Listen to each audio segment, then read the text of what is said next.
Today's episode of The Sit Down with Scott Dion Brown is brought to you by Jeanette McKenzie, Realtor at Forest Hill Signature, Jewelry Forever at jewelryforever.ca, and Beautified by Romina. Enjoy the show.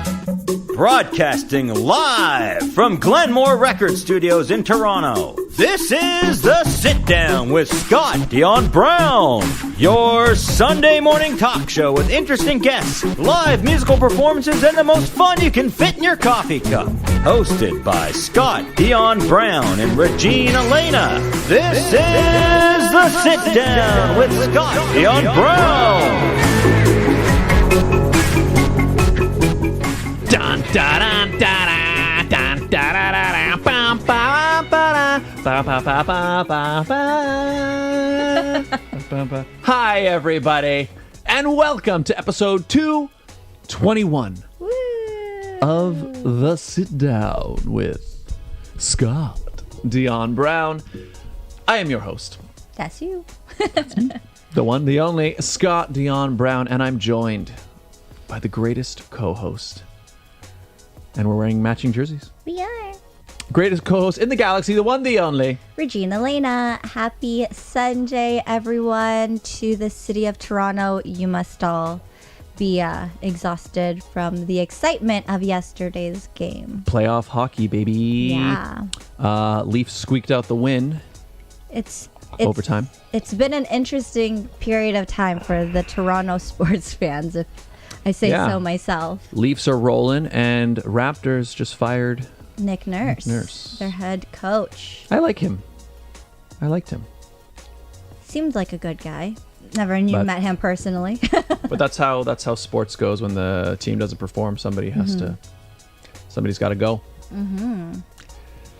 Well, go Leafs. Yeah. They're leading the series 2-1 now. And we will see where they're going to go. They have another game coming up in Monday? In Tampa. Tuesday?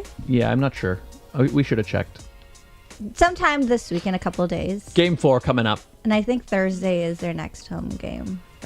I checked Ticketmaster. There you go. Tickets are expensive. They are the most expensive ticket in the city, for sure. And they're resale tickets. Oh, yeah. Those are going to be... So they're like $300 for the 300 area. That makes sense. It's the number it matches. Should we bring in our guest? I think we should. I think so. Because we got lots to talk about. Yeah. And I'm excited. Our guest today, I mean, he's been on the show many times. Does he have the record now? I think so. He's got it for most appearances. And but this is special. But this is his first time here in this studio. And it's weird. We're not seeing him through a screen. I know. And this is my third time seeing him in person. There you go. Third time. Wait, he was on... He was on in the old studio. Yes. And then when I was doing Deliciousness Treats, he picked up an order. Oh. And then now he's here today. I normally see him on the subway through a TTC ad, but not today. Or at the post office or at the post office. Yeah, or at the post office. His picture's still there, actually. Or you could see him on YTV, Stack TV's Popularity Papers. Ladies and gentlemen, please give a warm sit-down welcome. Because you can see him here now. Yeah, exactly. You can all see him here.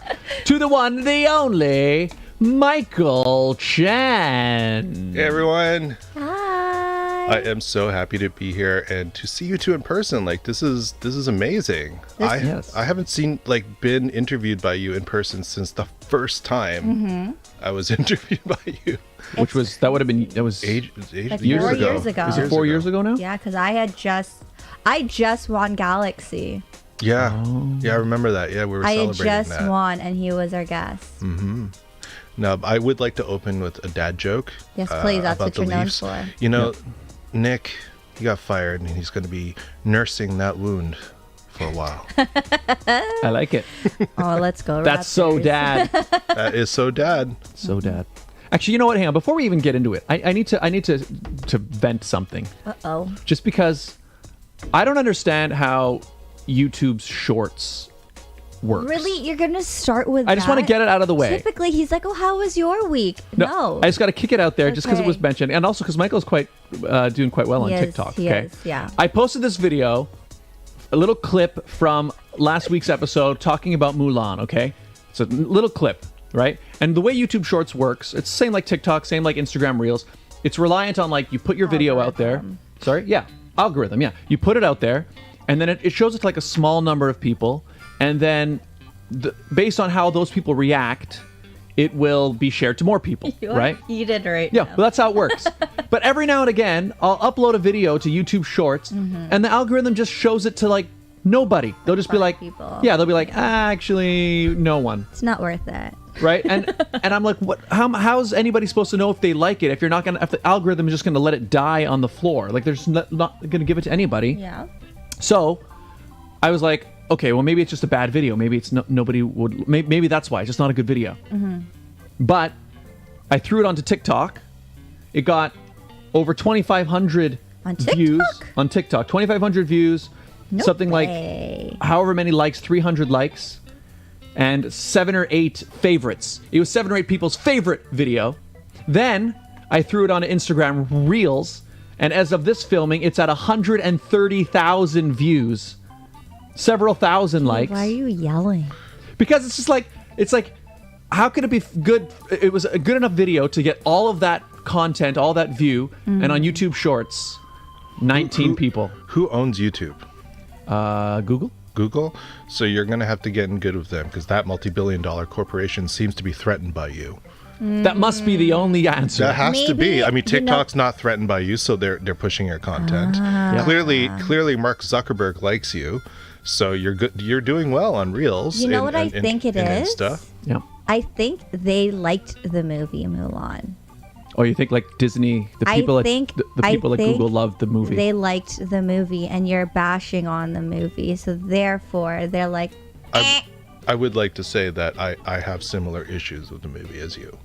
Oh. But I'm not going to go into it. Oh. See, here's the funny thing. Like, I was shocked. I liked it. But I was shocked. We are talking about live action, right? Yes, of course. Yes. Live action. But I was just shocked how many views it got on. Like, 130. Like a whole community going on. There's like a whole conversation happening in this reel on Instagram, but it's you can just tell it's that, I don't know. People are that passionate about it, right? Yeah. Like, it was something that people are like, yeah, people actually want to talk about this Mulan movie. So, you know. Well, it is an issue right now with Disney's live action remakes, right? Because we are living in a time where authenticity and diversity and inclusion is important, as well as how we portray stories and adjust for things that in the past that have not aged well, right? Like, old movies are great. We can recognize that, but we can also recognize where their faults are without saying, like, we'll never watch them again, for example, right? And then if they're going to do remakes, which then begs the question, should they be doing that at all? Then how do we make something new yet old, right? Invoke the original, but bring something new to the table, and also get with the times. And I think Mulan had issues of where they tried to make something new and failed, in my personal opinion, and also was a little bit of their casting I have some issues with, but I don't want to go there. Not today. No, that's fine. You know what I was just thinking of as you were saying that? I really want to see Raya and the Lost Dragon as live action. I don't know why. There's something. Have you seen it?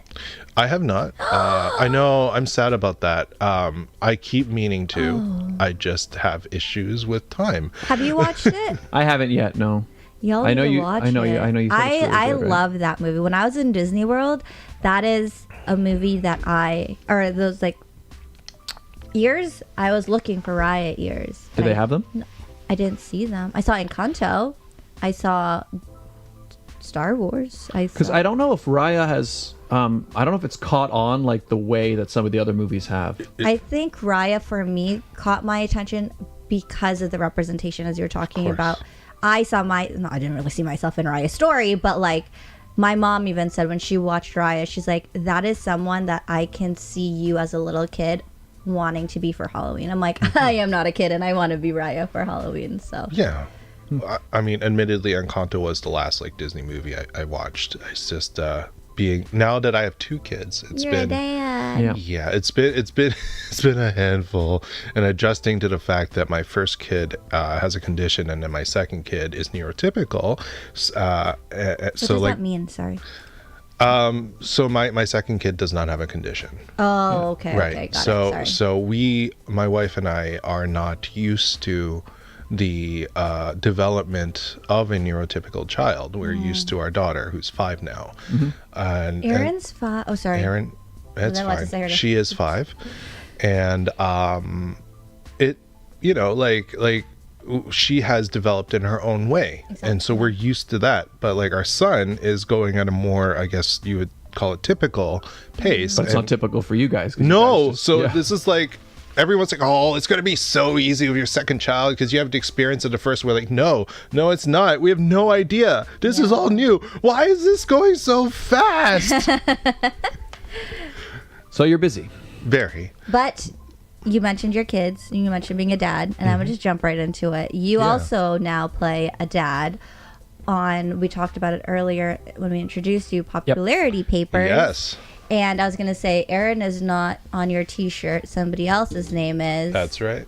Tell us about it. So, I'm very excited.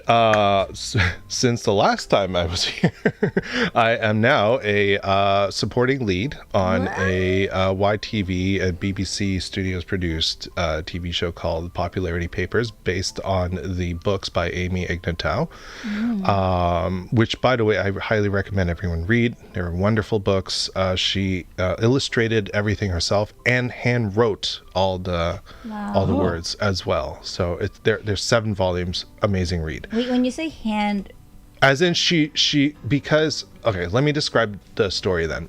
Popularity Papers follows the story of Julia and Lydia, who are best friends, and they're going into middle school, and they're 12, and they notice, like, wow, they're popular kids at school. So how, like, their lives are so awesome. How do we then become popular to also have awesome lives? And their strategy for that is to start conducting social experiments based on the scientific method. And so they developed the Popularity Papers. So in the book, the books are basically their journal, their joint popularity papers. So Amy actually, like, has different writing styles for each of the characters, and draws and writes everything as the characters. Okay, as if it's their journal. It's their journal, that's right. And it's absolutely stunning work. Stunning work. And I think it's just, the whole story is such amazing messaging for children, because at the end of the day, the whole point of Popularity Papers, to show, and the books, is that popularity is not really what's important, right? Because these 2 characters, as they do these experiments, basically start discovering more about themselves. They start coming into their own, gaining more confidence, and realizing that being themselves may be the more important part of living, and that popularity might not be the thing to go for, but to strive for. But, like, they have to get there. And so, like, in the books, they have, each volume has multiple experiments, but in the TV show, every episode is an experiment. And so, like, this show is phenomenal. So I play Julie's dad, Alex Chang, and my character is married to James, and we are. I'm trying to show a picture of a thing, but it didn't load. Hang on, let me see. I want to. We have a screenshot here. Ooh. Refresh it. Yeah, I think that's what we got. But I'll keep talking while you're doing keep that. Going. So James Graham and Alex Chang, and then Julie Graham Chang. We are a gay couple who adopted Julie. Nice. So and what's amazing about our show is not only do you have 2 gay dads, in leading positions for the daughter, Lydia comes from a family of a single mother. So both lead families are, I don't want to say non-traditional, but you have to understand, like, in media, they have this idea of a traditional family, when in the real world, we have a diversity of families. Yep. Yeah. And they're not usually represented front and center. A lot of the diversity in family structures are shown kind of on the side, or sometimes like a character's parents will show up for an episode, or like I think Modern Family has them kind of front and center, but there's a lot of family there. But I mean, I think they did it relatively well for their time. But we are not an, I guess, adult comedy. We are a children's show, and I think this is something new where we can basically normalize the fact that we have such family diversity in our world, so that kids who are in these other non-traditional family units can feel seen, feel understood, and feel like they belong, and other kids in more traditional families can understand their friends and also understand that, like, as they're growing, that those families are just as normal as theirs. Exactly. I love that. Yeah, it's awesome. I want to show. I'm trying to show screenshots from the show.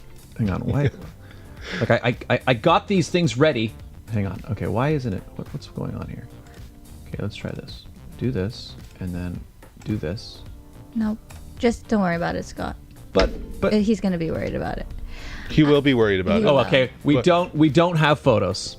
Just go on Michael's but yeah, just go on my social media. You'll see some, or watch me right now. I am actually wearing a wardrobe piece from episode 3 coming out tomorrow. Oh, sneak peek at 6 p.m. Eastern on YTV and Stack TV. That's awesome. Yeah. Sorry. Oh, yeah. Well, I was just gonna say, I think it's so cool that you're on YTV, just because I mean, we all grew up. we all grew up watching. Yeah, YTV, same here. And it's just like, so how does that feel to be? It is an absolute dream come true. Like, one of my goals with my agent has always been, like, I want to be on a kids show, right? Like, I grew up with YTV. I loved everything I watched on YTV growing up, and I'm like, it was Star Trek and kids show. Those are like my 2 goals, and I hit Star Trek, so it's like, okay, now kids show, please. And it just so happens that the one I got is on YTV. And it's really exciting for me because this is, a Canadian institution, and kids grow up with this in Canada. And here I am now on the network that I grew up with, as a character in a YTV co-produced show. So, like, that's huge. And I could never have imagined that I would be doing this. Like, honestly, like, I just... tell me this even 4 years ago, I'd be laughing, right? So that's amazing. And I think it's great. Sorry to cut you off. I know that something important to you is representation, and we talk about it a lot. And so now to see you on YTV or Stack TV, wherever it airs, not only are you representing Asian people, but you're also representing the LGBTQ plus community, which you don't see this on television normally. No. And I think that's it, because we were talking on our Tell Us Anything episode, or Ask Us Anything episode, about different, or like his upbringing versus mine, where I came from a divorced family. And that is not something that you see on TV. But kids do go through it. And I remember as a kid, people didn't understand the idea of a mom, a stepmom, a dad, a stepdad, 4 Christmases. But now here you are on this amazing show showcasing this with a single mom and then 2 gay dads, or 2 dads. Right. Let's say that. 2 dads. Sorry, 2 dads. Yeah. So tell us a little bit about your character. So what kind of person is Alex? Alex is a bit of an introvert. He's a huge nerd. He's a dentist. So that's the thing, right? I remember getting the sides for the initial edition, and as well as the breakdown of the character, and I read it. It's like, nerdy, introvert, and who loves D&D. Not a dentist, but hey, I was pre-med, so you close have enough. nice teeth, so it works. Thank you very much. But yeah, like I remember reading it and going, wait, this is just me. So I went into that edition as myself. It's rare that I get to do that, right? Like, I bring authenticity and I bring myself to every character I play. But this was just me. So that's what I brought into it. And I just for the record, I know I talk about having a wife and 2 biological children. I am queer. I'm bisexual. So that part of me, and that part of me has never really been explored in my career either.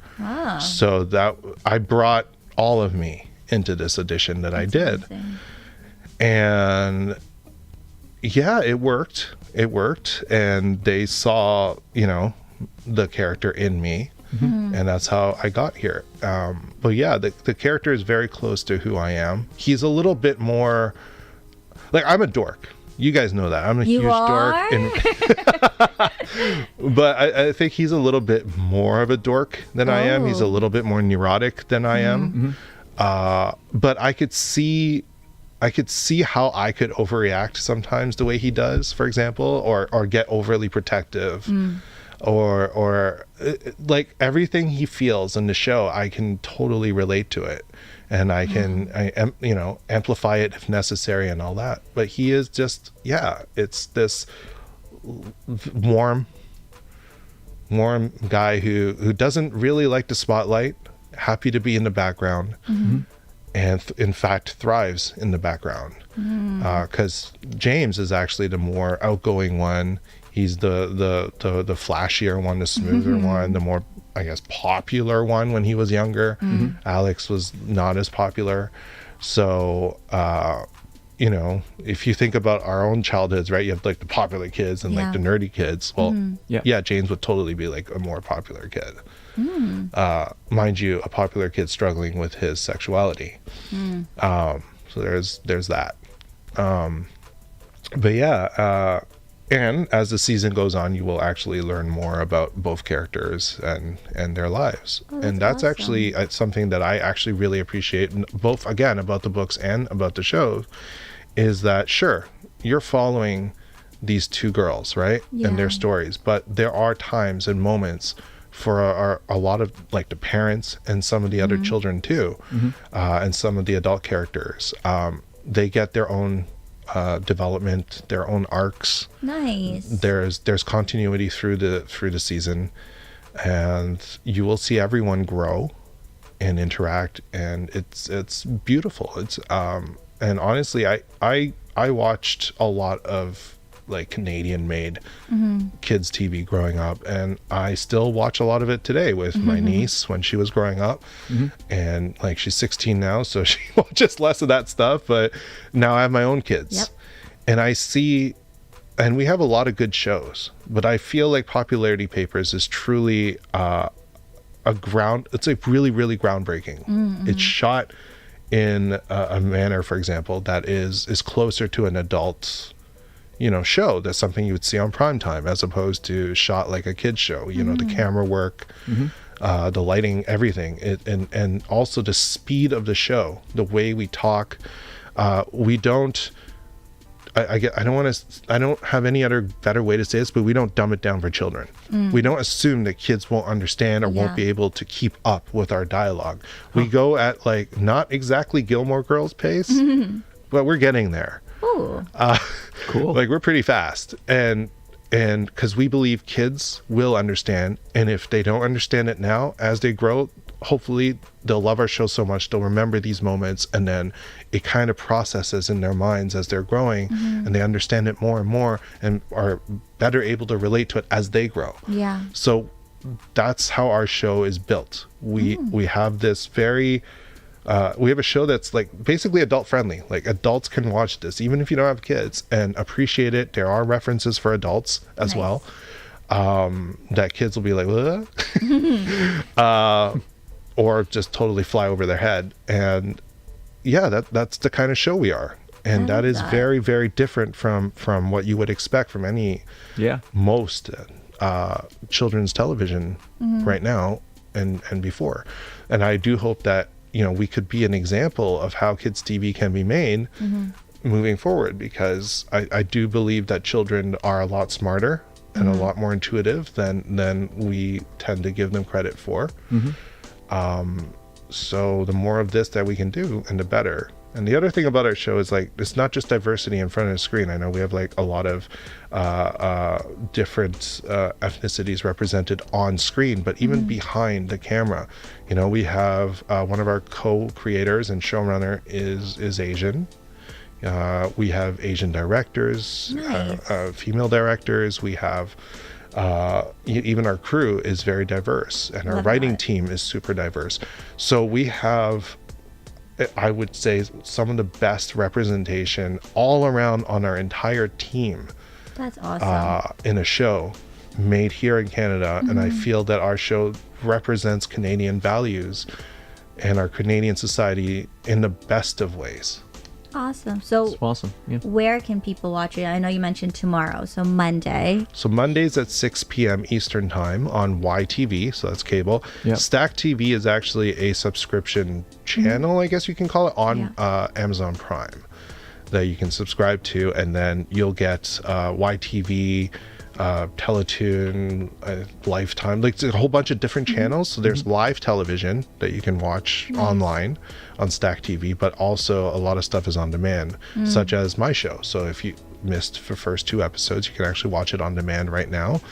And then, watch episode 3 live tomorrow at 6. Sweet. Awesome. I know you said it's also made in concert with BBC. Is it going to be airing in the UK as well, or? So currently we're only airing in Canada. We are working towards making deals to distribute elsewhere around the globe, because we do want to share our stuff with the international audience. Yeah. But yeah, we are co-produced by BBC Studios, Nice. Kids and Family. You know, thank you, UK overlords. There you go. And you also got to meet the author of the book, right? Yeah. She came to set to visit, and I wasn't actually supposed to be on set filming that day, but like I was like, no, I have to meet her. So I got to meet Amy and her family, and it was lovely. She is just such a wonderful person. It's nice to see. I've loved. She also does like the Jedi Academy kids books. So for her Star Wars. That's cool. So, I love those things. So I was like, oh my gosh, the Jedi Academy. Nerd me. Yes. But now I'm also a fan of Popularity Papers, because amazing books. But yeah, it's just meeting her and finding out that she's just as lovely as I could have imagined. It was just incredible. And seeing her face and her children's face, her family's face, as they see us, right? The characters that pop out of the books. Yeah, that's cool. And it's also good that so it means that if the author is actually involved in the production of the show, you don't have to worry about things like, oh, is this true to like the author's vision or anything like that? Because it almost feels like, no, she's actually, because sometimes if it's not like a situation where like the studio just acquired the rights and now they're off making their own thing, and they're not ignoring what the original author wanted. So I think you're not really having that problem here, because she seems to be quite happy with it. Yeah. I mean, she retweets my tweets. Awesome. Oh, nice. Hopefully that means it's all hunky-dory. For now, no kidding. No, we're good. Alex we're good. disappeared in the next season. Where'd he go? Just kidding. I'm totally kidding. Yeah, that's cool. That's really cool. That's awesome. So Popularity Papers. Next episode tomorrow, 6 p.m. 6 p.m. Eastern. Awesome. Tune in, YTV, and then also I don't have YTV. Well, stacked Prime Video. There you go. I do have Bam. Prime, yeah. Boom. There it is. Well, I mean, you can also get a trial of Stack and see if you like it. Binge it. There it is. There you go. There's my I'm a binger. there's my advertisement. And I know. So the shirt you're wearing, we'll find out what that's all about. That's right. You in will the next find episode. out why I'm wearing the shirt on Julie's me right now. biggest fan. Yeah, Julie's biggest fan. Featured here on the sit down and on my TikTok. Yeah, that's awesome. I'm so excited for you. When I saw the project that you were working on, and when you started posting about it, I'm like, that is epic. That is very cool. Because again, representation matters. It does. And I know I talk about it a lot because it's true, and I think it's amazing because I know what your values are as a human being outside of being an actor. So to see you do it on screen is great.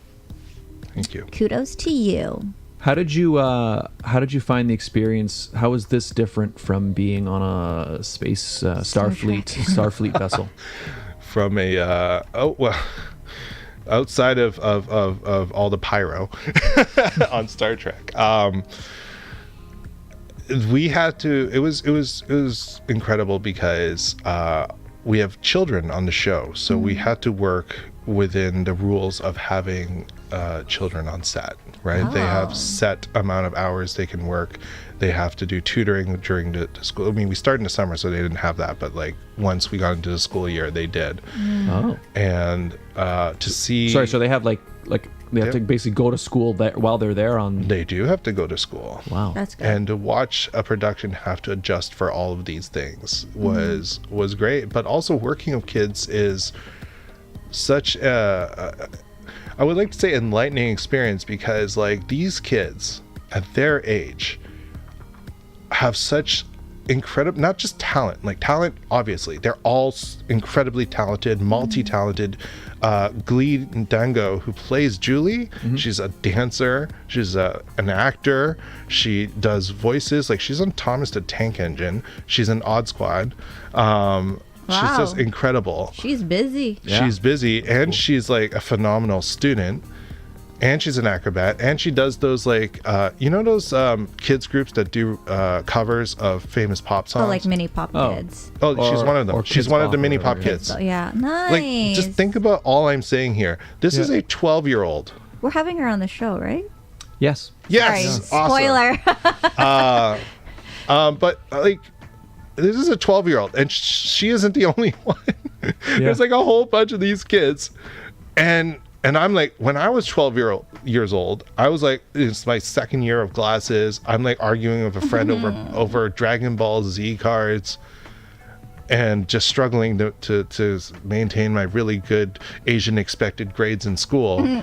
That was my life. Like, I do feel though that 12-year-olds have a different life than we did at 12. I feel like kids nowadays have a different, like, it's just a whole other world for them. but it's so inspirational to watch these It's kids, amazing, because yeah. like they're our future, and they're incredible. They're so mature for their age in terms of how they understand this world. Yep. They can multitask in such an incredible way. They and obviously they have to have great parents that taught them right to get them there, but they have such amazing values. We had like, I'm having deep conversations with like 12 and 13-year-olds. Like, Can't wait to have her on the show.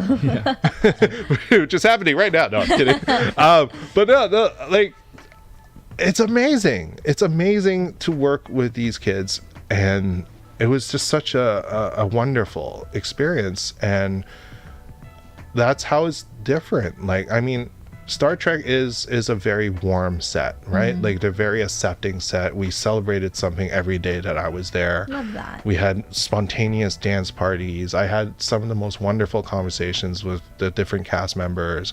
I even, my mom passed away in between the first time I was there and the second time I was there, and some of them were really there for me.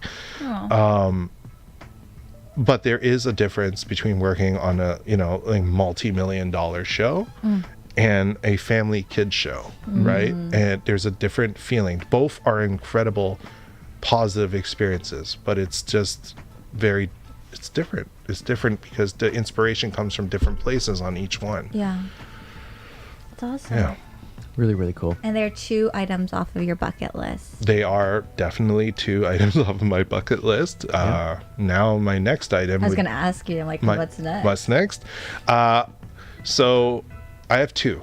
Oh. So one of them, before I joined ACTRA, the Actors Union, I actually predominantly did voice work. And then once I joined ACTRA, I was expecting that to continue. But I joined ACTRA with on-screen work and worked on-screen for 17 years. And now, obviously supporting Lena on a show. But my voice acting has never really gone anywhere. And I know, like, I've been training, I've been putting into work. Yeah, you mentioned that. But I haven't been booked. And that's, like, I have for one thing. But, like, every time I have an opportunity to go to class or to demo something, people tell me, like, geez, you should be doing this for a living. I'm like, it's not like I don't want to be. I'm trying. It's just breaking into it. It has been hard for me. And I know I put out good auditions. So yeah, I'm just going to keep pushing, keep, working with my agent towards that, and hopefully finally I'll get a voiceover gig of some kind at some point. I don't care how big it is or how small it is. I just want to be on something. And then the other one is, now I have been in a Christmas movie before, but it was a dinky role that got cut down to you. like I had like 3 lines. They cut me down to 0 lines. Oh no. Yeah, I just appeared for a second looking all like sad. It happens. I'm not, it's part of how this industry works, and I'm not upset about it, but I actually want to be in a Christmas movie. I love Christmas movies. I know they're kind of cheesy, but it's a guilty pleasure for me. I watch tons of them every year, and I want to have a more prominent role. I'm not asking for leads or supporting. I just want more lines. That's fair. There it is. In a Christmas movie. And so those are my next 2. What are your next 2? For those who didn't know, Scott's also Yeah, I mean, well, what I really want to do tell us. And what I'm moving myself towards is I want to make a feature. I want to direct a feature, and that's what I'm pushing towards. We're still waiting for you. Yeah, well, that's why. So like this last year, I've been building up my cinema rig, building up my lighting setup, building up my sound stuff. Gonna shoot a short. The last few videos I've been shooting, I've been building up my experience with it, and then we'll be moving towards making a feature. Your camera is intense. It's a big guy. It's intense. I love how you and I both have been moving into production. Yeah. You two are very similar. That's true. I know. For people who are just tuning in, for those who are just tuning in and have never met Michael before, if you go back into previous episodes, these two are very similar. And I'm just usually just here in the middle. We met. It all began on an airport security counter. Yeah. Yeah. Where I stupidly let you through with something that blew up your brother. Yep. I just had to save some money on gasoline, Oh my God. Yeah, it was an episode of Mayday. Mayday / air crash investigation. Yes, the American name. Yeah. And then we had Michael on talking about The Only Asian, and then realizing that you two have both. That's right. Yeah. It was The Only Asian, right? It was. The Only Asian was what you had me on for. And then we talked about how you both went for the same roles when you auditioned. We did. Same with Timothy. Like the 3 of you are all going for the same role. We're like the tall, semi-good-looking Asians. Semi-good-looking. Yeah, that's how it goes. I'm trying to be humble about my own looks. Just be like 3 great-looking Asian men. Look, the reality is best looking. It's 2 really, really, really gorgeous Asian men, and then me. I was gonna say, are you talking about yourself, or you're adding yourself in? No, Tim and Scott are super gorgeous. I'm okay. We've had Timothy on the show a few times. I've only been on 1 episode because you always book him when I'm away. Yeah, he's your replacement, Regine. He's him or Carson. Ouch. To fill in, yeah. We should get him. We haven't had him in person. We should do the 3 of you on 1 episode. Oh Lord. Yeah. 3 gorgeous But Asian men. how would anyone be able to tell us apart? I can. That'll be fine. What we'll do is we'll just every Have 5 name minutes we'll tags. switch Have chairs. name Positions? Switch chairs. Yeah. And no one will be any the wiser. No one will be the wiser. Yeah. Oh my But no, I'm really no, like what you're doing is absolutely incredible. Like we're on different tracks of production, but also similar. Like I noticed you have like your rig and all of this stuff that you're able to shoot yourself, whereas I'm moving into being more of a line producer because that's where my strengths are. It's cool. I clearly cannot You two film should do anything. a film together. We should. Hey, yeah. Like my company and your company should Do it. co-produce something at some point. And then you can down. voice act for it. You can. That is true. Technically, I've already voice acted for one of our Psychopomp Dreams entertainment films. There you go. Well, in Fishbowl, I'm the news reporter, right? So you do see me on the TV, but in the end credits, you also hear my voice talking about stuff. Okay, Michael, what do you not do? Because I know there's real estate Michael, there's actor Michael, there's dad Michael, there's film producing Michael, there's I'm missing one. There's a bunch of different Michaels in the world. So what do you not there's podcasting Michael. Yes. There's TikTok dad jokes. Yes. Michael. There's dad joke Michael. There's like a Yeah, whole. TikTok Here we are just Michael. introducing you as a basic guy, and then here we're like, actually, you do all this and more. How do you find time to be dad and husband, family Michael? Because you do a lot.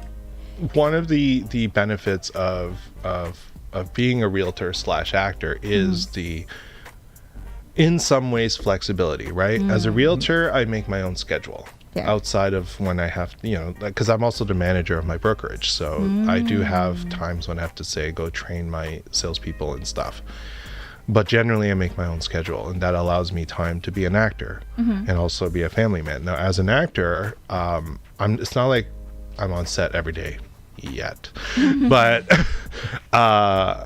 that life, the acting life, there is time enough that there are days when I'm literally just at home, and that's when I spend a lot of time with my family, and I try to make the most of it. TikToks are made at night when my kids are asleep, and the reason why I've stuck with dad jokes, outside the fact that it's what got me my followers, you have a lot of followers. Yeah.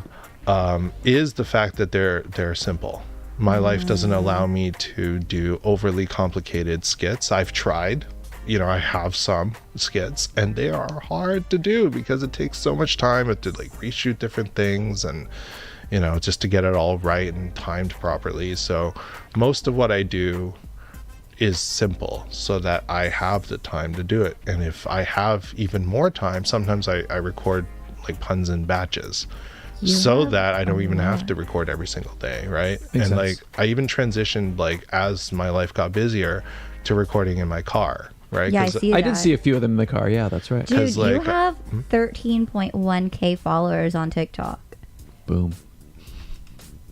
I do have 13.1K. That is amazing. Y'all should go follow him. Thank you. It's at Michael CW Chan. Yep. When you do the dad jokes, so are you just are you just What creating them? Maybe you inspires see it? something Yeah. and then it comes where do the dad jokes come from? There's two ways that I come by my dad jokes. The first way is I've heard really good jokes through the years, and I just remember them because they're so good, and I tell them. I wish I could give a source to any of them, but it's hard when I heard it 10 years ago. The Nick Nurse joke isn't be on this TikTok, guys. Yeah, that's totally for this. It's I just totally made gonna up be on the there, spot. yeah. But no, there are times I come up with jokes on my own, and those I put out there too. So it's like a mix of things I've heard and things that I come up with. Although, to be honest with you, a lot of my jokes I come up with, I then find out other people have come out with it too. So I mean, that's the nature of the dad. That's the nature of the dad joke, right? But I think it's you're doing it's an important service, I think, that you provide. I think so. Someone has to take the bullet and do all the cringe-worthy dad jokes, and it just happens to be me because I'm dorky enough to be okay with it. There you go. It's an important duty. You that know, it's fulfill. also an important duty. The advertisers. Being an advertiser Yes, it on is. our show. So true, Regine. Perfect segue. So we're going to do the ads, and then we'll come back with more with Michael Chan. Also, hey, Troy Bernier. Hey, good morning. Hello. How are you? Welcome. Hello from Toronto. He's in Miami. Troy. Thank you We've for had tuning him. in. He has been on. Yes, Yes. That's right. One day in person. Who knows? That'd be cool. We go to Miami or he comes to Toronto. I'd rather go to Miami. Fair. Sounds nice. Yeah. Actually, All right. I will be there in December. Let's see if we can make it work. All right, everybody. Today's episode of The Sit Down is brought to you by some very important people. They are our advertisers. They make this show possible. So let's meet them, shall we? The Toronto real estate market is growing and changing every day. In these challenging times, you need someone in your corner. Jeanette McKenzie, Realtor at Forest Hill Signature, is committed to looking out for you. She'll go the extra mile to ensure you have all the information you need to make a decision you can feel confident about. Purchasing a home is one of the biggest financial investments you'll make in life. Don't leave it to chance. Call Jeanette McKenzie at Forest Hill Signature. She's my realtor, and she could be yours. Call today at 416-523-0408 or email at jmckenziehomes@gmail.com. Jewelry forever. Conveniently located at CF Markville Shopping Center on 5000 Highway 7 East Markham.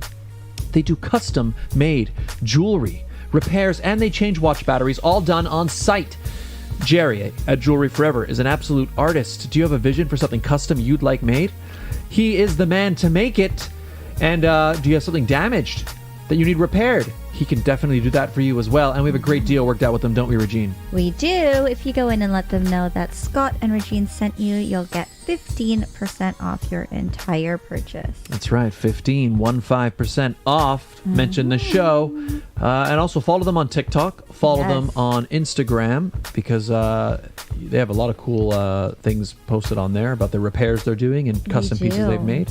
You can find out more at jewelryforever.ca. Beautified by Romina. Internationally trained hair and makeup artist. She is the official hair and makeup artist of the Sit Down. Not only did she do our hair and makeup, yes, Scott got makeup too, for our official photo shoot, but she also does everything from weddings, corporate, pageants, like you see right there. She does it all. Make sure you check her out on Instagram and Facebook at Beautified by Romina. If you would like to advertise on the show, it's very easy, right, Regine? It's simple. All you guys have to do is email us at radioshowad, that's radioshowad@gmail.com. That's right. We do this show live every week, ladies and gentlemen. And we do the ads live week to week. What's that mean? It means you can personalize them week to week. Do you have an event, a sale, something happening at a particular time, a particular place? You let us know. We let your potential client base know in real time. It's a great way to build a brand new relationship with a brand new audience. Get in touch. Radio Show Ad, Radio Show AD at gmail.com. And breathe. We're back. And breathe. All right. Did you ever see those Micro Machines ads when you were kids, where you had that dude in like the race car suit who talks really, really fast to advertise Micro Machines? No. I mean, I probably have seen They those, need to book you as like the new Micro Machines guy. Make it happen. People are still buying Micro Machines, right? They are. They must be, yeah. He doesn't, I feel like you do this every week. Like, you really push yourself to see how fast you can go every week. I went really fast today. I was like, That was what super the heck? fast. Yeah, like you saw my eyes. I was like, whoa. That was not fast forwarded or edited. It's it's the one thing. Well, the problem that we've been having the last couple times. Well, there been in fact, did it happen last week or the week before? Slow down. In fact, no. You know what it was? Was it last week we had it was a live performance, right, in studio? Yeah. So what happens is, while we're doing the ads, right, the performer is over there getting ready to perform. And I'm doing the ads, but because I'm doing the ads, but I'm also maybe like setting up the mics, right? He gets distracted. So what might happen is during usually it happens during the Jewelry Forever one. I'll be saying the Jewelry Forever ad, and then midway through I'll skip to the we do these ads live week to week. So suddenly I'm like saying the thing, but because I'm almost saying it on autopilot. You are always on autopilot. And then I realize halfway through I'm like, wait a minute, we're not talking about advertising, we're talking about anyway. So that's the new challenge, but I have gotten pretty good at this. What happens when you memorize your script is that you blend your script together. Yeah, the script starts to, it doesn't have any meaning in my mind. It's just coming out. I mean, he's been on Mayday. Autopilot. It's easy for him. That's right. Also, Jewelry Forever, I noticed that they have Star Trek cufflinks. They do. They do. Hey guys, do you want an actual Star Trek cast member to show up and like have a look at those? Yeah. I might be inclined because I do go to Markville quite often. Mention the show. Get 15% off. That's right. Yeah. Yeah, that's that would be cool. Hey, did you watch? I know you're also a Star Wars fan. Yeah, I am a Star Wars fan. Did you watch Mando? Did you see the new? Have you caught up with Mando? What'd you think of the season and the finale and everything? I loved this season. Like, I know there's been some negativity online over this season, but I felt it was in line with the rest of the series. Yeah. I know a lot of people are like, oh, why there's no direction. I'm like, no, it's pretty clear from the start they were gonna retake Mandalore. Like, that's this season. Well, spoiler. It's in the trailer. Come on. Just kidding. I didn't really. I but the whole, watched 3 episodes. I don't know. A lot of people are just like complaining, and I'm like, guys, you just gotta let the story build. Yep.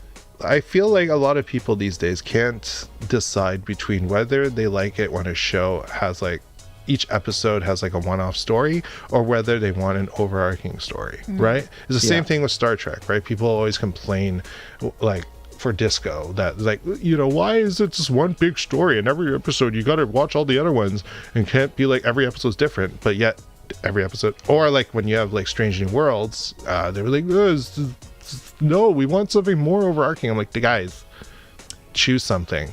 Yeah. But Mandalorian, I feel like it's one of those shows where you need to have kind of like each episode has a problem to solve. Because it's like it's a Western, right? While you maintain some kind of story arc. It doesn't have to like dominate the entire episode. It could just be bits of progression and then sometimes more progression. And I personally appreciated the way, the different ways that they've been able to balance that. I'm trying not to spoil here.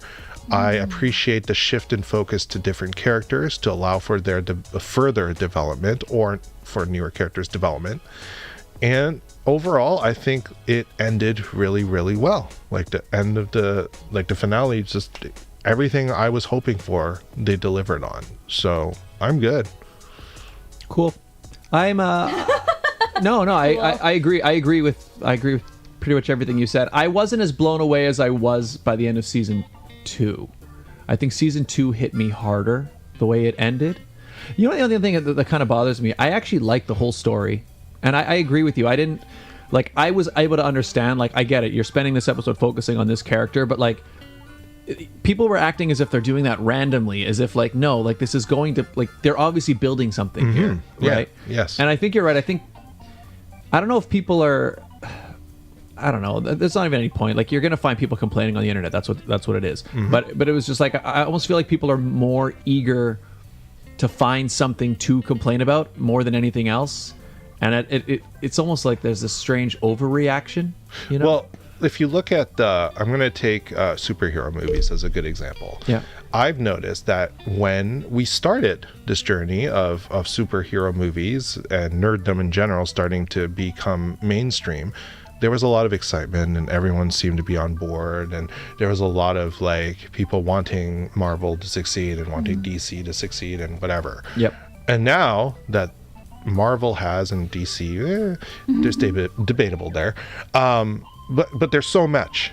And now people just want it to fail because it is oversaturated. No one's going to deny that. Yep. But people are now so oversaturated. I think they're not giving anything a chance anymore, and they're looking for more and more to nitpick on. And I feel Star Wars is in the same place because they've pushed so hard that. Yeah, they're now looking for things to fall apart. Yeah.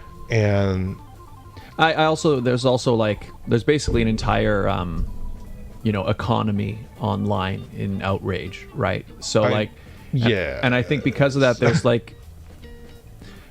here's the thing, like there are even times where, I will agree with some of the criticisms, or I'll think, this wasn't that great, or this right?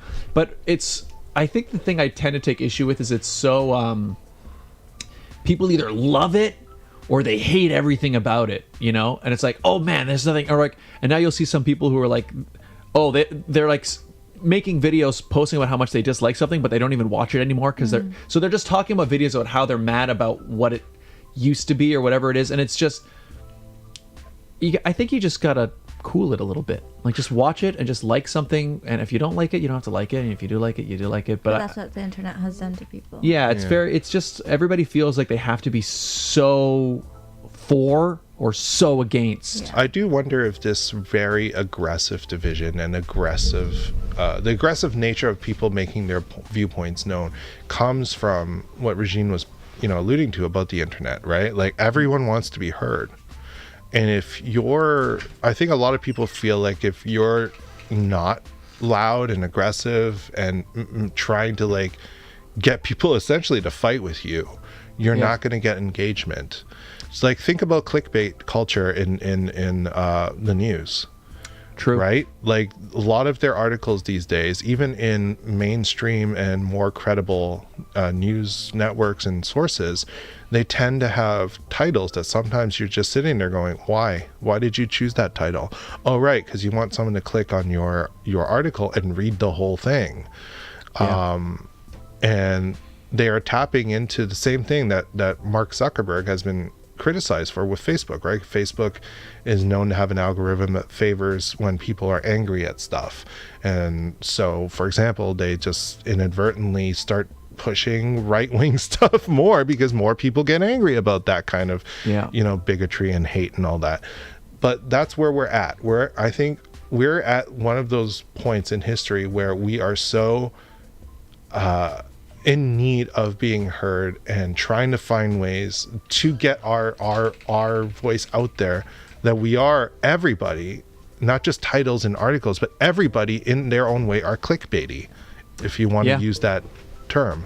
Everyone's trying to be clickbaity 100%, just so that now you're going to get as much engagement, and then you'll have more of a platform because people are coming back for more of the same, right? Yeah, to fight with you over what? You're clickbaity. And it's the thing. And as soon as people feel that, and as soon as people get any success with being that way, they're like, oh, well, I got to do more. Once it we were works. just talking about that. Sorry. Yeah. When we were talking about your clip on Mulan, we were like, well, maybe we should start pulling all those other clips. Yeah. Well, because people liked it. Yeah.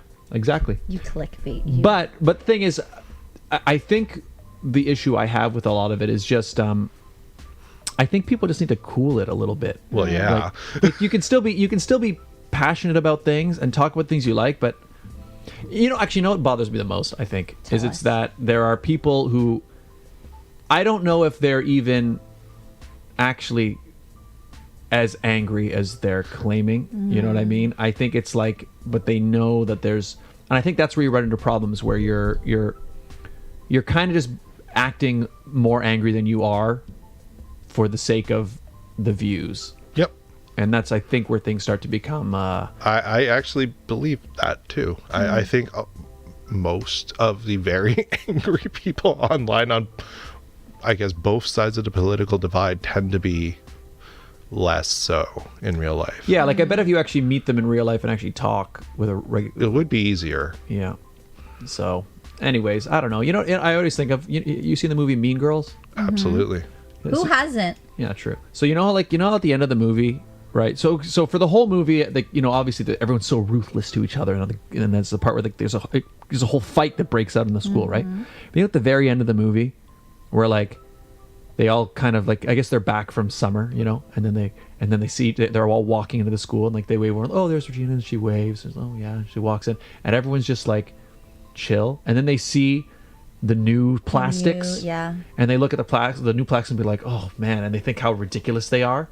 We have to get to that point. We have to get to that point where it's like, yeah, okay, yeah, I know. Oh, I remember. Yeah, we don't really agree, but I'm just going to be here playing happy. But that comes with age. It comes with age, but also, that's why I highly recommend everybody watch my TV show, Popularity Papers. Yes. Because if you really think about it, I know I'm shilling for my show, but this is actually a good point here, because you guys are hitting something here.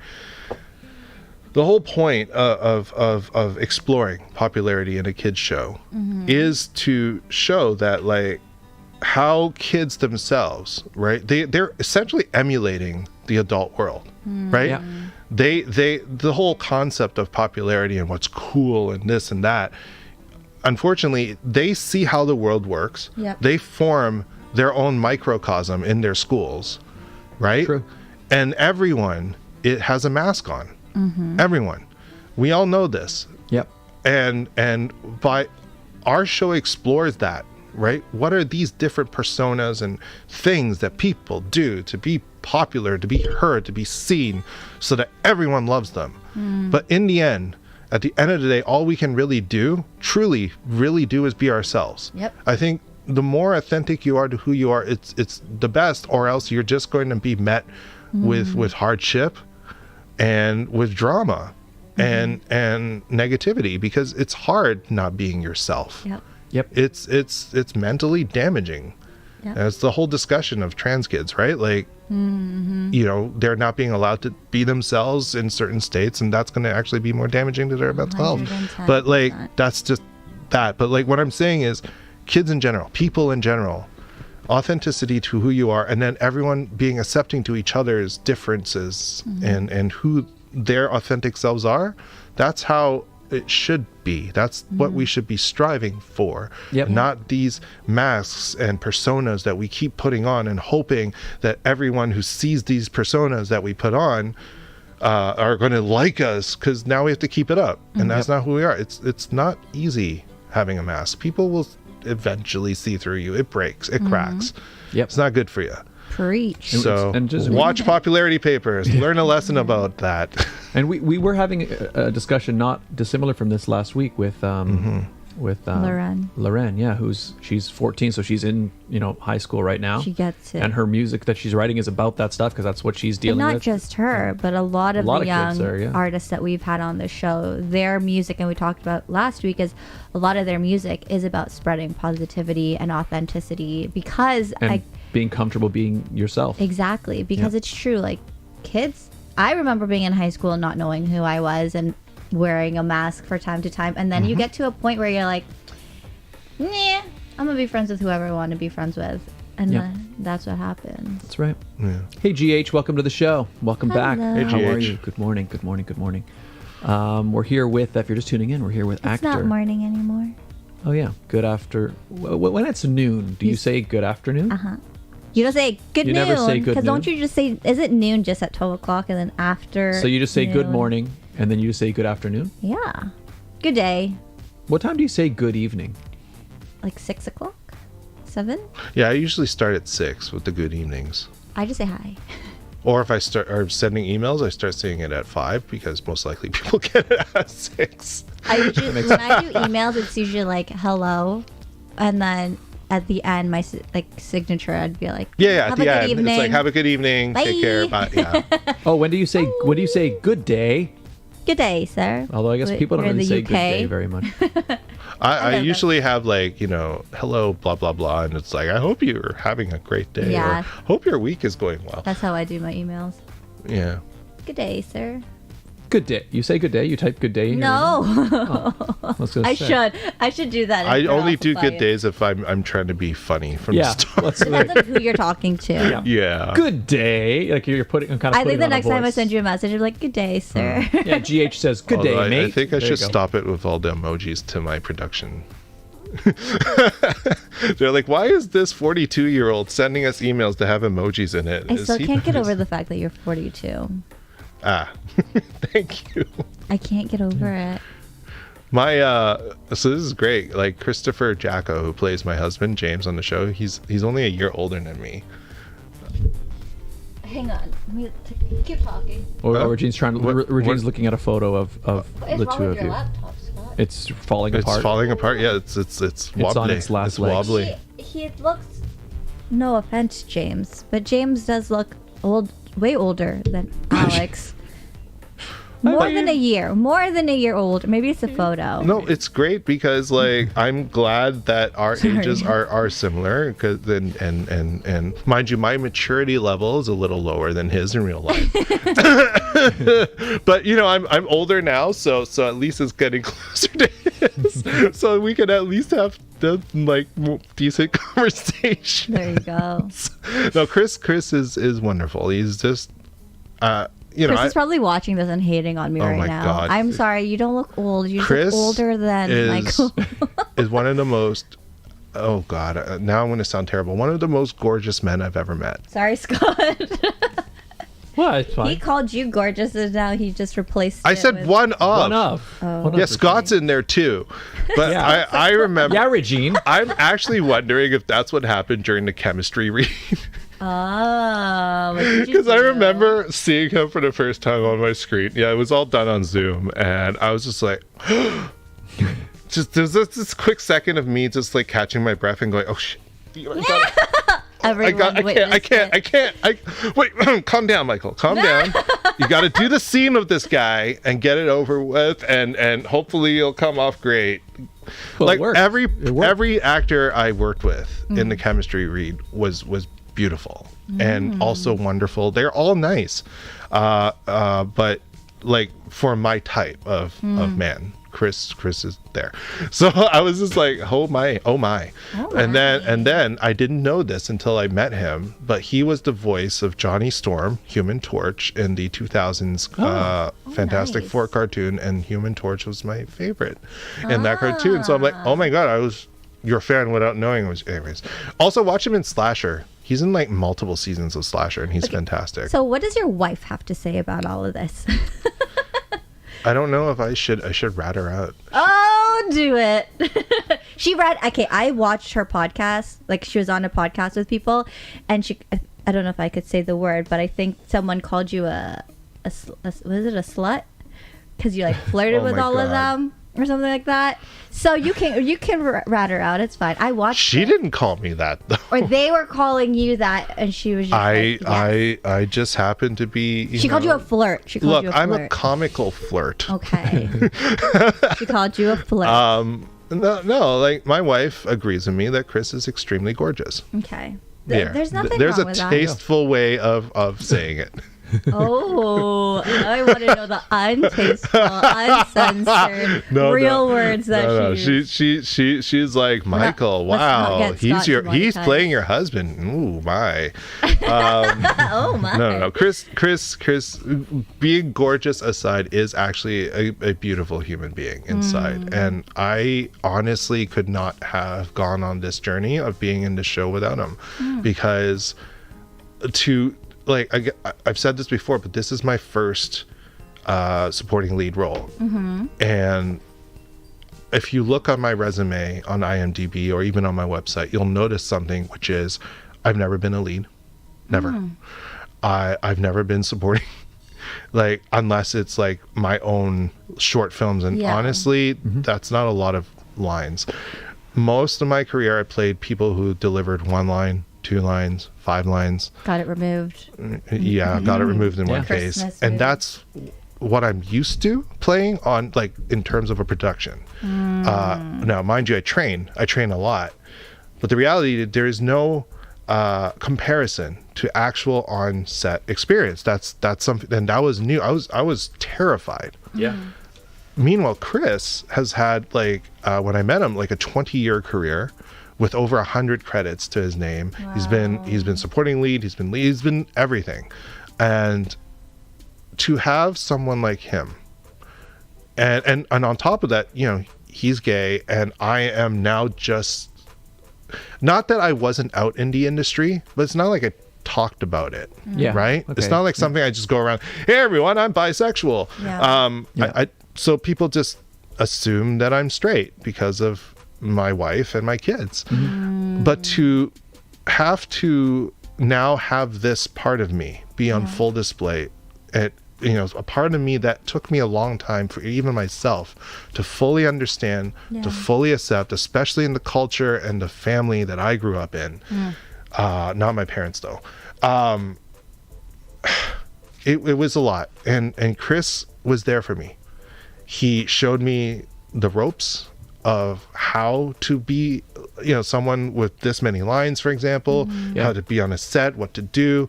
And he was listening to me when I needed someone to just talk to about this experience, because it's so new and so terrifying for me. I don't want to screw up. I don't want to do something wrong. I want this job and to keep this job so bad, and that, what can you do? And also, like, in the roles that I've always gotten, there is very little room to ever do any of your own stuff. You know what I mean? Like, here are your lines. Here's your 5 lines. Yeah. You say them exactly as they are on paper. But here I am in a show that's like a comedy, and they're like, well, you have your lines, you say them. Be funny now. But also, if there's something else. And then I'm like, okay, so, like, how much? Before I start getting myself in trouble and ruining everything for everyone else. Like, I don't know any of these things, the balance and all that stuff. So, like, Chris was there. I consider him a mentor. I consider him a friend. And, this whole thing, being on this show, and I honestly could not have done it without him being there for me. So thank you, Chris. I'm sorry awesome. I called you old. You're not old. You're cool. I took it's Scott's laptop. But no, I can fully see that. I remember that, my very first TV show job I ever got. What was it? First one as an adult, because I did have some childhood stuff. You did? Yeah. Okay, let's go back to that afterwards. Continue. But it was on Frankie Drake Mysteries, right? Ooh. And I had one little scene, right? I came in, I was Tommy Chow. Okay. But I remember, like, like what you're describing. It's like I had the one scene, I had my line, so I knew my lines. Like I was ready, right? But I remember the thing I noticed was like I show up, whatever time. My call time was like I think middle of the day, right? Okay. But like my scene was with the lead, Frankie Drake, and her mother in the show, and there were other people who are other leads, and they had been shooting for weeks at this point, and even on this day they had gotten there at like 7 or 6 in the morning, whatever time, right? And I remember I was so amazed by like, I had one, I'm all nervous and I'm preparing these one set of lines.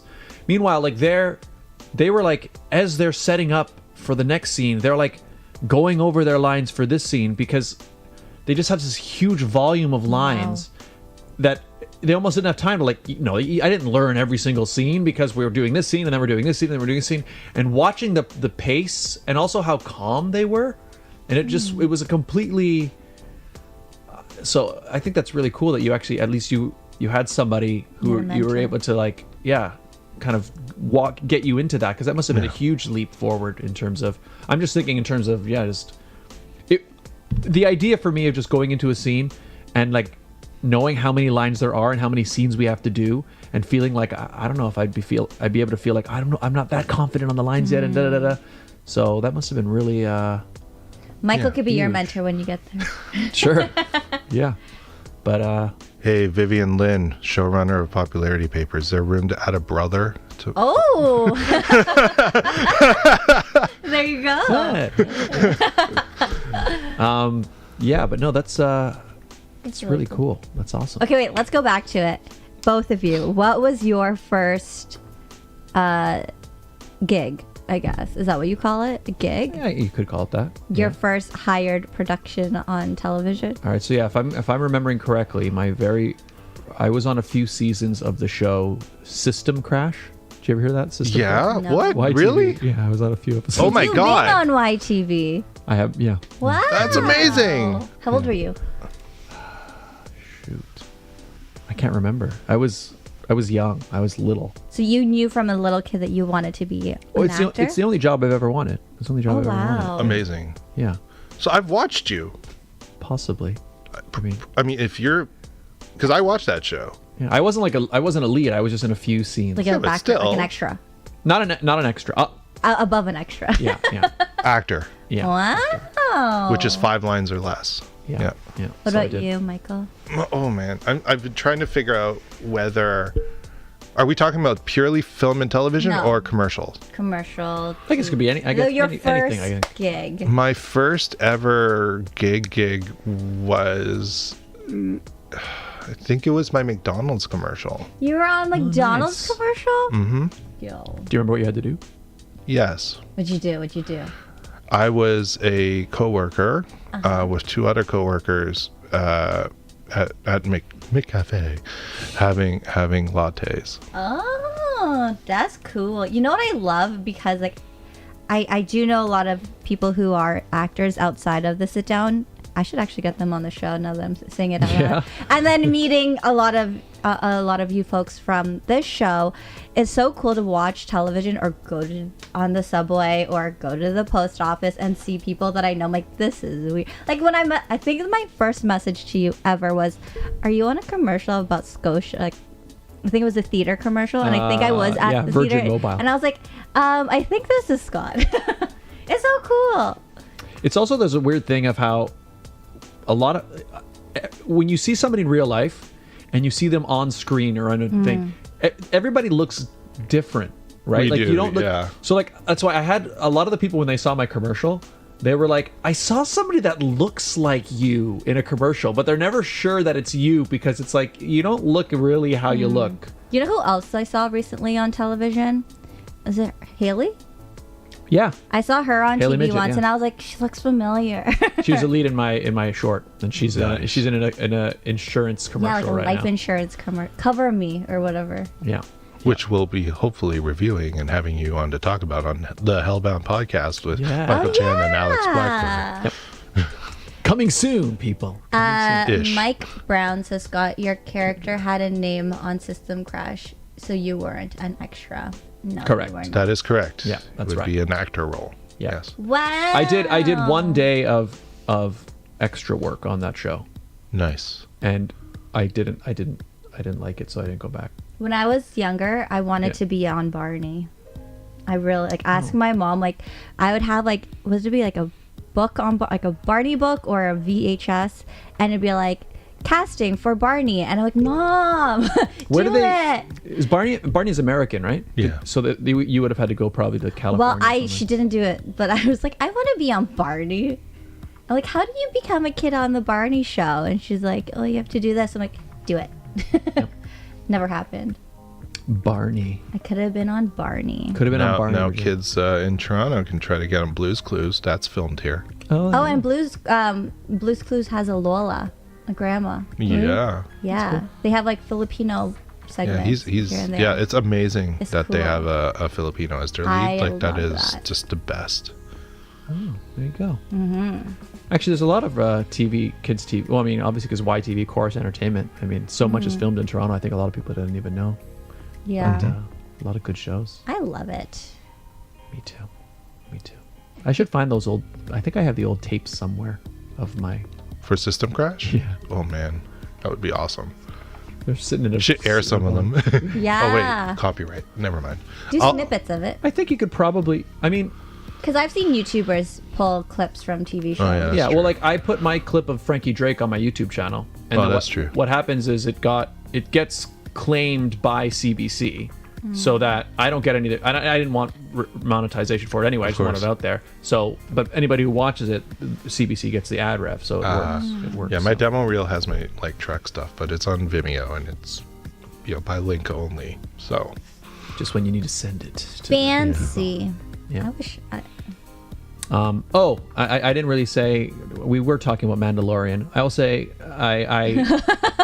I'll just say I liked it, but I didn't like it as much as season 2. And I think the reasons I liked the story. I liked everything that happened.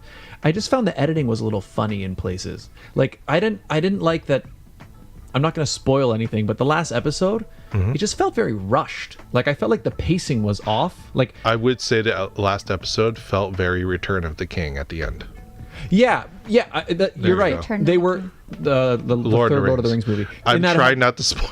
Yeah, in that it had lots of like, they cut to a lot of moments where they were showing lots of like, wrapping up a lot of plot points. Let's say, as in, if you're in a movie theater, you would start standing up and you're like, and sit back down, and then you stand up. Yeah, no, I agree with that. That was a little jarring. But the thing is, I would say it's like they were going for the Return of the King thing, except it felt like they hadn't taken enough time to get me there. Like I think if they had edited it a little differently, I could have had tears in my eyes based on the things that happened.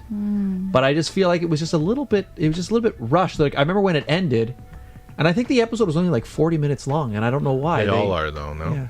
But some have been can't different. You have some have been them longer. Well, there's no like streaming. They could make it whatever they want. Like our show, we've been on for an hour and a half. Exactly. It just felt. That's what I say. I think my only issue with this season was it just felt like that. Like I don't know if maybe I just needed a couple more long stares or like look in somebody's eye. Maybe it was just that was my issue with it, is that I feel like the pacing was just a little bit. It's okay. But I still liked it. Michael's like, it's fine. I still liked it. I get where you're coming from, and especially with where you are in terms of movie production and making your own stuff. Maybe that's why. Could be. Excuse me. I see where you're coming from in your pet peeves. Yep. Okay, you talked about this with James because he is a director. Oh, yes. And so are you, Michael. And while you drink your water, do you watch TV shows or movies like you were just talking about Mando in a different light now? Yeah, like now that you're involved in production, does it affect how you watch? Or like, say like now you've been on sets and you watch something now, can you watch it the same way as like, say, non-actor, producer I type? can see continuity errors a lot more easily. I watch actors and their acting, and sometimes it's very distracting. But I do, when I get to that point, I try to shut that part of me down. It's hard because I'm an actor and this is what I do. Yeah. But sometimes it's there. It's like I just can't get around what this person is doing or being directed to do. Yeah. Right? Because you never know. It could be the actor or it could be the directing or whatever, right? Yep. So I just can't get around it. So whereas other people are like, oh, I don't care. Yeah. That's true. I don't have as many problems with editing and stuff just because that's not what I do. Mind you, I do watch my shorts and stuff and try to comment on it in terms of like how it looks. But I don't think I'm as detailed as say you would be, Scott, because that's not necessarily my strength when it comes to production. That's true. Makes sense. I don't know if it, because I do find I can't I can't really avoid it. Like I just watch things like there's Like you just dissected Mando. Yeah, well, because a part of me, like as I'm watching it happen, I'm like, why did they do that? You know what I mean? Like why do they do that? But the thing that I noticed though is that there are times when if something's really good, you know, that part like of my brain I don't even notice it because I get lost in it. You know what I mean? Like so when there's something that's super good. Or something else happens where it's just so good that I'll actually just be like, I'll be in my head thinking, wow, this is just so good. And I'll just be watching it. But my favorite is when I kind of I get lost in the story and then I just realize like maybe I stopped blinking or something because I was just in it. So it depends. It depends. Did you watch Andor? I am currently on episode 5. What do you think of Andor? I wasn't expecting to like it as much as I did. I felt episode 1 to halfway through 3 was extremely slow, so I wasn't really sure how I felt. Then the end of 3 happened. I'm like, oh, and it's been good since. Not that because like now it justified the slowness of the first 2.5 episodes. Like, I understand why they chose to do that. And I'm enjoying it. Like it's a different tone Completely than any of the other TV shows. I feel like it's a very strong look at the war economy and the rise of the empire. And you know, you do have to be in the mood for it though, because I know like if you're expecting say another Mandalorian, you're just gonna be like, what am I watching? Why is this so you know, dreary? It is very dreary. It's dark. And not like in a bad way. It's just there's a lot of like look into the inner workings of things and a lot of talk about morals and politics and it's good. Yeah, for me it's I think it's hands down for me my favorite. It's the best. I think it's the best thing they've made. It's also for me the most, but also now actually I'm starting to think now, even to how you were just saying how maybe I'm liking it so much because of what I'm thinking about in terms of editing and stuff like that. Like for me, it's the series that looks of all the Star Wars series, it's the one that looks the most consistently cinematic. Whereas there are certain moments, Book of Boba Fett had a lot of them, but every episode, even Mandalorian, they all have moments where this looks just like a TV show to me. Like this looks like a TV budget. I can see the budget, or at least it's being shot in a way that it looks like a TV show. I feel like Mando kind of having that kind of feel here and there was okay because of the style they were going for. Yeah, I mean, whereas you're right. Andor had to be, because of the dark intrigue of it. Had to have that cinematic look I think the entire time. You might be right, because it's not like Mandalorian was like suffering from like they had no budget and Andor had the budget, right? Yeah. So they were definitely creative choices. I agree. I think the problem for me is just I guess I prefer one style over the other. So when I was watching Andor, I was just like, it felt like I was watching just a nice long, however many episodes it is, movie, and I was just very gripped. But you're right. It's different. It's definitely like I don't know. It's almost like the same way, like, you know, if you're going to watch The Godfather, like you can't sit down and watch like the 4-hour Godfather movies. They're like, 4 hours long? I think they're 4, or at least 3. How long have you seen the Godfather movies? No. Wait, I have, but like I was young. Yeah. But like, so anyway, they're very like pacing wise. It's a slow moving thing. Like it's not something you can really watch with kids necessarily. Yeah. But it's just, I don't remember anything. Yeah. But it's the type of movie you settle in and you kind of just, you take it in. and you just watch it. Like, how long is Lord of the Rings? Extended editions. Which version? The only versions that matter, extended. Extended, yep. Those are at least 3. Are they 3 hours each? I think they're around 3 hours. Yeah. That's so long. Honestly, nowadays, how long movies are getting, the extended editions are nothing. Yeah. Well, I mean, that's the thing, because especially with TV now, like TV is not, like you were saying earlier, like, should it be episodic? Should they be a thing? I think for most shows, especially shows where, it's not a 24 episode thing. It's like, 6-7 episodes. It's basically a 6 or 7 hour movie. That's what they've done. Yeah. TV shows are a lot shorter now.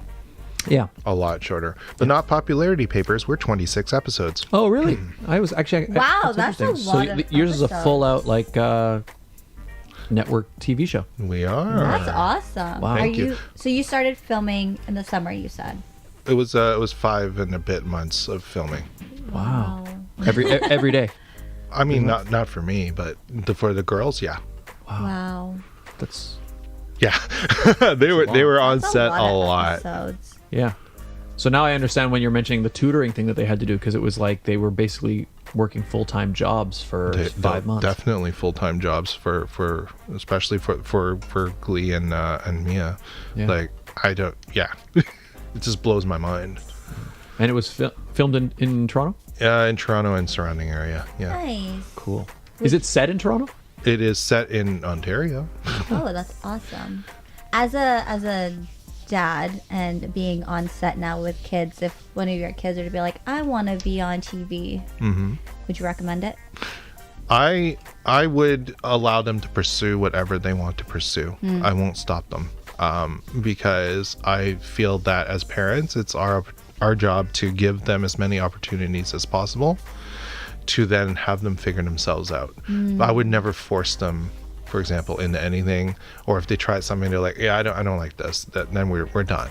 But if there is something that they fall into, and if it so happens to be film and TV, sure, I will do everything, and Jess, my wife, will do everything we can to make sure all their dreams come true. Because your wife is into, I know you've posted her doing auditions with you too, right?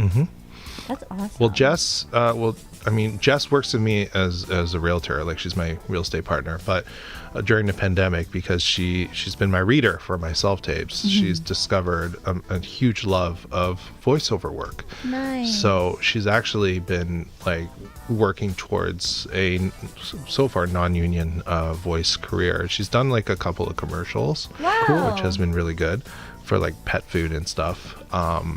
And she's fantastic. She's like this incredible commercial voice, but like her passion's in animation.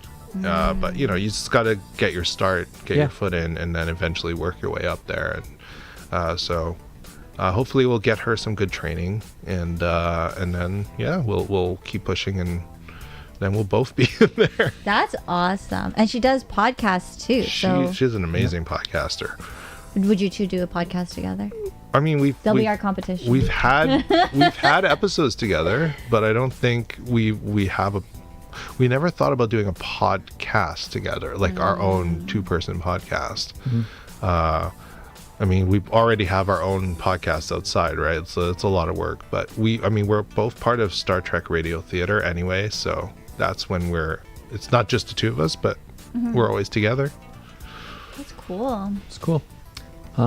Should we move to our final segment? Yeah. Ooh. So this is your first time doing this one. Okay, I'm excited. We should move your laptop, actually. Yeah, okay. Should we just close it and move it out of the way? Yeah. Someone Are you touched it, familiar it's, with this? broken. Yes. And I guess, are you familiar with this segment? Yes and no. Yes I was and gonna no. say, I hope so. You watched her. Well, but the thing is, remember, his episodes, we're already do this. This is a strictly in-person segment. Yeah, I know.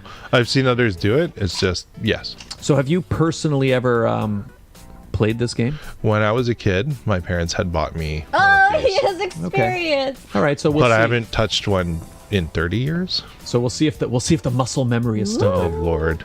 All right, ladies and gentlemen, introducing this week's edition of the Barrel of Monkeys World Championship.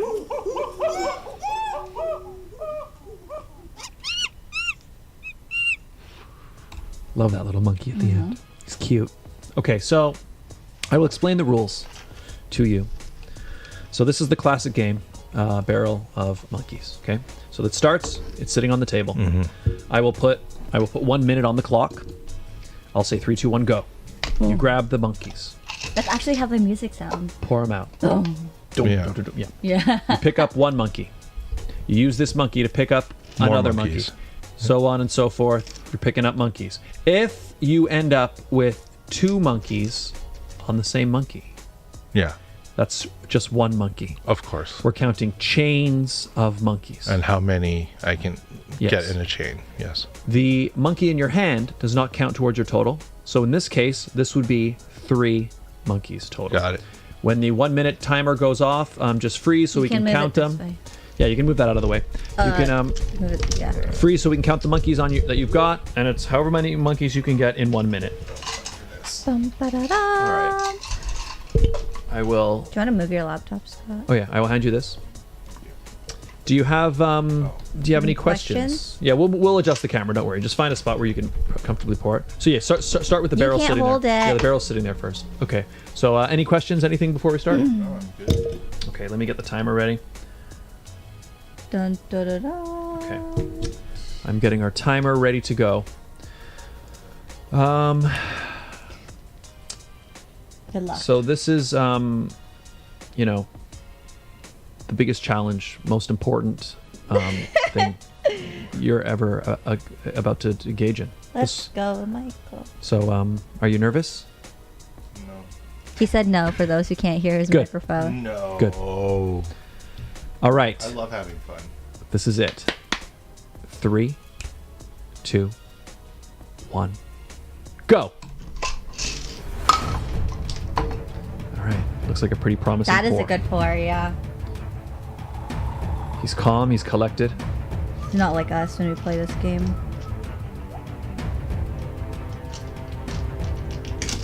Oh. Uh-oh. Oh no, talk too soon. We lost some. Okay. He was able to You have recover time, you have quickly. time. 40 seconds remaining.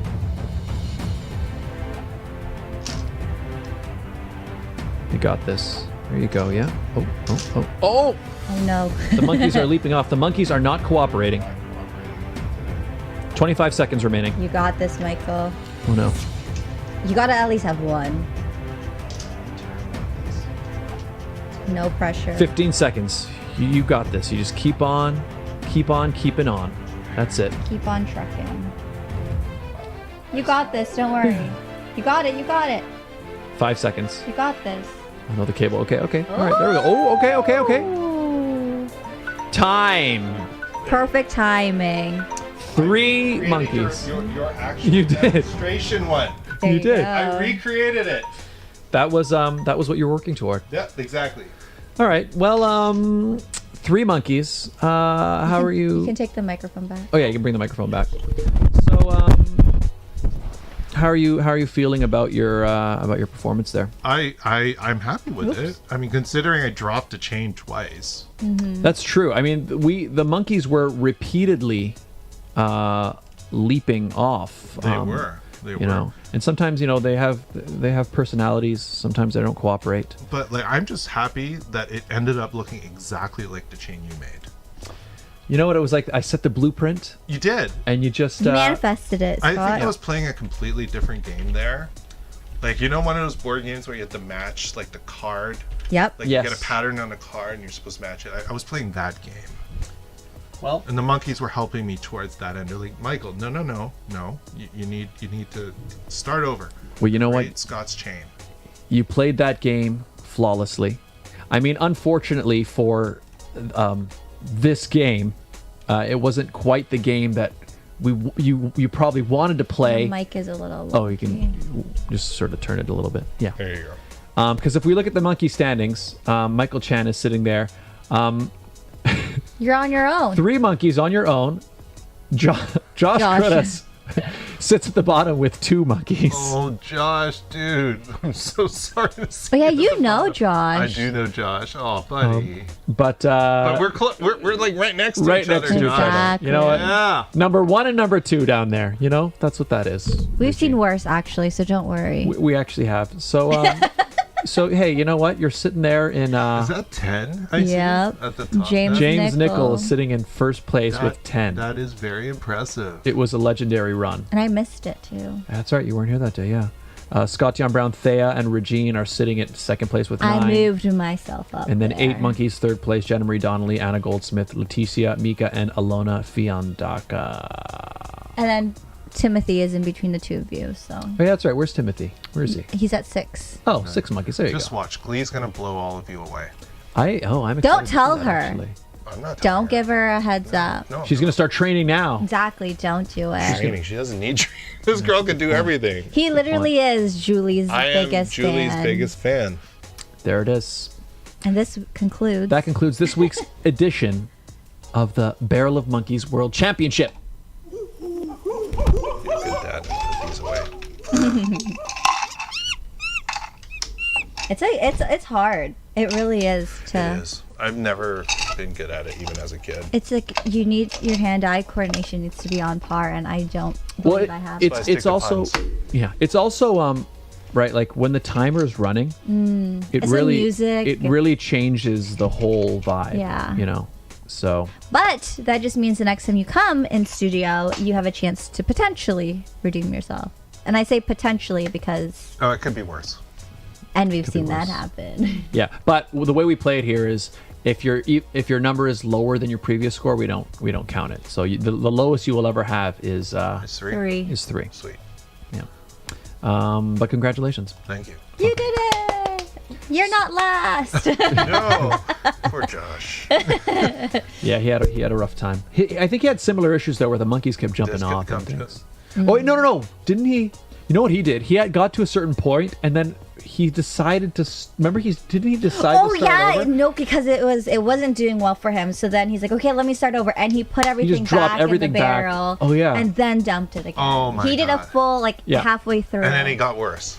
Yeah, well, because he basically used almost all of his time resetting. Oh, my goodness. So that was the first time I'd ever seen that. That was an interesting strategy. That was. You know what? It was similar like you. It was like you were playing the game of trying to recreate the example I showed you, and he was playing the game of just like trying to start the game twice. So you were both playing a game that wasn't the game, Right. It was but your own you game. won in your own game. Yeah, we're just being authentic to ourselves. Exactly. exactly. Theme of this episode. Yeah. Yes. And on that note, Popularity Papers Yes. airs tomorrow, 6 p.m. on YTV And Stack TV. and Stack TV. Michael, where can people find you social media wise? I am on TikTok, Twitter, and Instagram as @MichaelCWChan. I also have a website, michaelchan.ca. Perfect. Beautiful. Regine, where can people find you? You guys can find me on my YouTube channel for The Pageant Sit Down. We will have an episode this week. A guest is still pending. But if you are a pageant hopeful, fan, whatever, and you want to be interviewed on the show, you can find me on TikTok and Instagram at It's Regine Alaina, where you can let me know if you're interested. Scott, Yeah. hi. Where can people find you? You can find me right here where you're watching this very video. YouTube.com/Scott Dion Brown. It's the best place to follow me because not only do you get the sit down, you get the music, you get the vlogs, you get the comedy skits. Skits? That's what it is. I was kind of What's in a between skit? sketches and skits, Skit. and I You- arrived. You were very like, this is the word. I arrived at those. I was innovating. I made a It's a new word. mashup. It's a mashup. Remix. But you can get those. Also the gaming. We got Brawlhalla tournaments, which is the only thing gaming I've been doing lately. But there are other games in the past and more coming, I promise. I got to beat Elden Ring. That game's hard, but we got to beat it. You can also find me on Instagram and Twitter on Scott Dion Brown. Go to my Instagram. You can see my YouTube reel or Instagram reel at 130,000 plus views, which is crazy.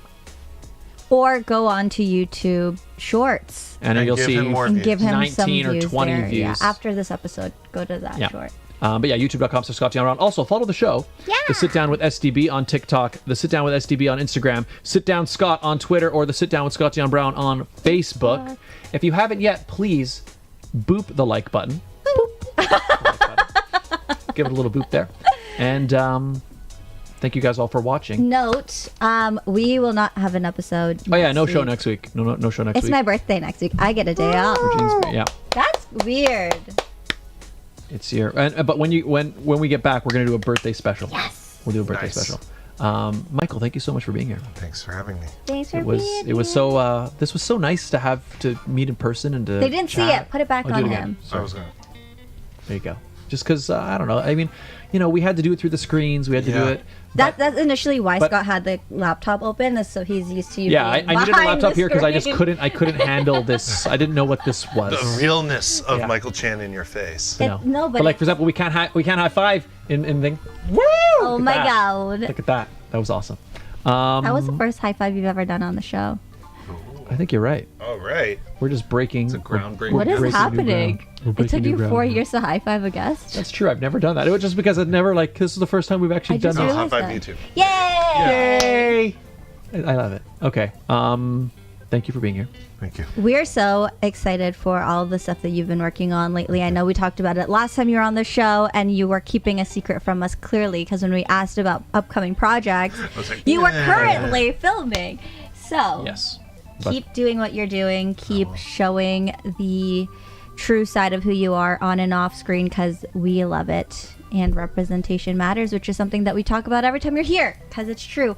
And that is something that you embody both on and off screen. So literally on and off screen. So to close out the show, what we always do is we have our guest. You can say goodbye to the camera, and then you take your mug and you kind of cheers the camera to close out the show. So everybody, thank you guys. Go Leafs! Yeah, Go Leafs! Woo! And This ain't my jersey. I'm just but, go Leafs! we're all cheering. We'll take it home. And Michael, I'll let you say goodbye to the crowd and close out the show. Go Juju Bean! Yeah.